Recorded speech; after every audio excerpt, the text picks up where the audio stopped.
একটি জনপ্রিয় সিনেমার গান আর তার সঙ্গে অভিনেত্রীর একটি ক্লিপ, আর তাতেই বিভ্রান্তি। কি করে তোকে বলবো সিনেমার গানকে ঘিরে ছড়িয়ে পড়া এক ভুয়া দাবি।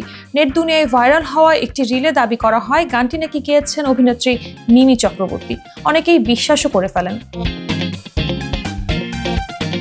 বিষয়টি নজরে আসতেই চুপ থাকেননি মিমি। ইনস্টা স্টোরিতে ওই রিলের অংশ শেয়ার করে তিনি লিখেছেন, যিনি এই গানটি আমার বলে চালানোর সাহস দেখিয়েছেন তাকে পরিষ্কার করে বলে রাখি, এটি আমার গাওয়া গান নয়।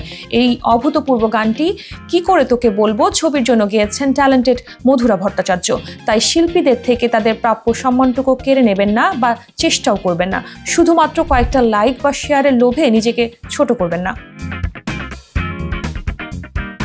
তিনি আরো বলেন, আমি যদি এত ভালো গান গাইতে পারতাম তাহলে গান গাওয়াকেই পেশা হিসেবে বেছে নিতাম। তাই কেউ এই গান আমার গাওয়া ভেবে বোকা হবেন না।